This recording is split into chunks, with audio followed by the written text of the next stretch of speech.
and welcome back to my channel. If you are new here, my name is Emily and I make recovery videos for severe anxiety, agoraphobia, panic disorder, depersonalization and derealization, and all that fun stuff. So if you're struggling with that, please subscribe, stay connected with me. Look in the description of this video. I have a free recovery guide, I have my Facebook group, and just good ways to connect. So what I want to talk about today is going to be a symptom or a cluster of symptoms that I would say is very common, one of my worst and most bothersome symptoms, and I just wanted to explain it, break it down, talk about my experience and what you can do to recover from it. So today I'm going to talk about the cluster of visual symptoms when it comes to anxiety and a sensitized nervous system. So I'm going to be looking at my computer and reading from anxietycenter.com what they say about visual symptoms, and then I'll kind of go in with my personal experience. So, Anxiety Center, CENTRE.com, that's like the only website that I personally recommend as far as symptom searching goes. We want to search less than more. Searching can definitely fuel the fire of anxiety, but this website's fantastic and it does a really good job at explaining. So it says the eye is a complex organ that, in conjunction with the nervous system, which includes the brain, contains a vast amount of nerve cells. Nerve cells or neurons are specialized cells that communicate with each other by passing nerve impulse information or electrical signals back to the brain. Neurons send and receive nerve impulse information back and forth to and from the brain. So, for example, visual information is received in the eye and then transmitted through the optic nerve, which is one of the main nerves in your eye, via neurons to the primary visual cortex area of the brain. The brain interprets this information and forms a visual image of what we see in our minds. So you can see here, the eye and the brain are very deeply connected. When we want to look at something, our voluntary thoughts cause nerve impulses to occur in certain muscle groups that are attached to your eyes. These nerve impulses cause the appropriate eye muscles to contract, causing the eyes to move in the direction we want to look. The entire vision process works normally when the body and nervous systems are healthy and functioning normally. Problems can occur, however, when the body is under stress. Overall, a part of the stress response that can include changes would be heightening our senses so that we can detect danger more readily. This can be like your pupils, this can be your perception, this can be your hearing, this can be pretty much anything. So whatever it takes to make you more aware of danger. Tightening muscles so that the body is more resilient to injury. That's why tension is one of the really big symptoms as well. For sure, I still experience tension that just became its own cycle and hasn't quite gone away. Increasing activity in the fear center of the brain, which is the amygdala, so that we are more sensitive and reactive to danger. And increasing neuron activity so that the neurons and the nervous system and body can react more quickly to the demands made upon it by the stressor. Basically, makes your body very sensitized. All of these changes and many more enhance our ability to deal with a stressor or threat. So more specifically, stress responses affect vision by dilating pupils to take in more visual information. That's why I felt so overstimulated when I was going through this, and also why I had very bad light sensitivity pretty much the entire way through. It can narrow your field of vision, your peripheral vision, to focus solely on that threat. I experienced the tunnel vision specifically when I was experiencing panic, and then it can reduce blink rate so that we don't miss important visual information, which is why you can have dry eyes and things like that. And then it can tense and increase blood flow to the eye muscles so they're more reactive. Because of these stress response changes, our vision can seem brighter and more vivid because of pupil dilation. We can experience tunnel vision, dry eyes, strained muscles. So this can be temporary stress where your vision is only really impacted when you're experiencing active stress. So like I said, that panic attack, for me, the tunnel vision was only during panic. It wasn't all the time. Or this can be due to chronic stress or a sensitized nervous system which can make these symptoms 24/7 for a prolonged period of time, which was pretty much all my other symptoms. So now I'm going to get into my personal experience, and I've got a list that I'll kind of reference back on, but I'm going to just list them first and then talk a little bit about the symptoms that need talking.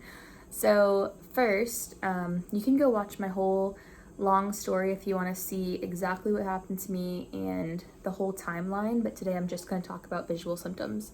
So one was depth perception, and I will say I would very strongly relate the visual symptoms to the DPDR for me because they kind of overlapped. But at the end of the day, like at the top of the umbrella is the nervous system, the anxiety, whatever you want to call it, and then everything else is a symptom, including DPDR. So depth perception. I remember, especially when I would go walk outside, because this really led me to, becoming agoraphobic in the sense that I was pretty much symptomatic and terrified anywhere, but going outside, I felt even more vulnerable and really scared of what could happen symptom-wise. So with the depth perception, I remember going for a walk, like to my mailbox or something, and I would feel like the road was kind of like this, which is flat. I live in Florida. And then the trees were like not the right size, or I would feel like really short or something, which I'm like 5'10", I'm not short. And the depth perception was off. Triple PD. I have a video on that. It's caused by vestibular dysfunction, which can be caused by the sensitized nervous system, anxiety, whatever you want to call it. And triple PD is a newer term, but it's basically a form of dizziness that is not vertigo, and it's persistent, it's all the time, it's for more than 3 months, and it's a dizziness that gets worse with visual stimulation, grocery stores, in the car, that sort of thing, fluorescent lighting, anything that's overstimulating.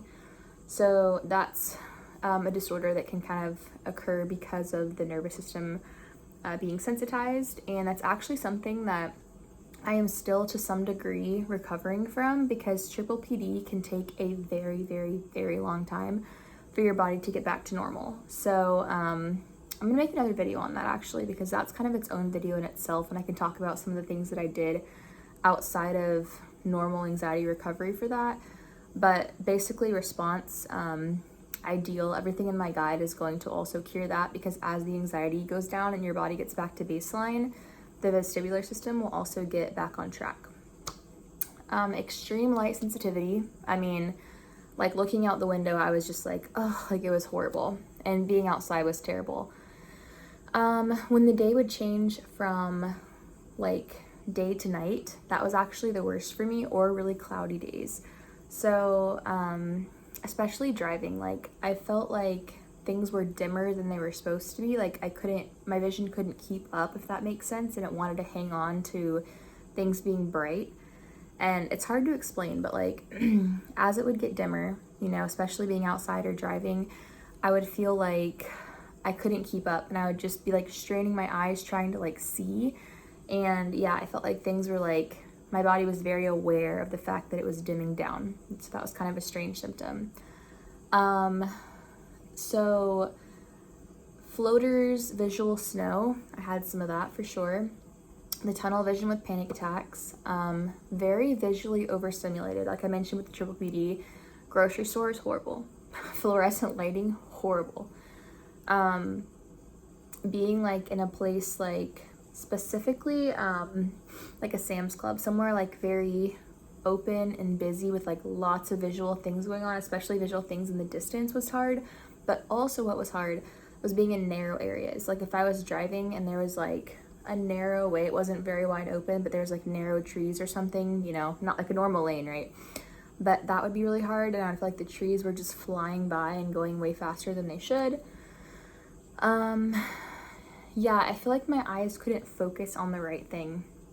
And an example that I love when it comes to anxiety is if you think of like a prairie dog, like those things are where the safari, I don't even know where they're at, but they like pop up out of their hole and they're kind of looking around.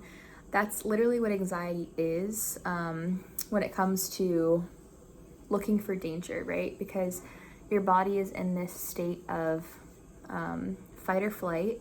It's ready to protect you from threats, so it's looking for every single threat that you can possibly see.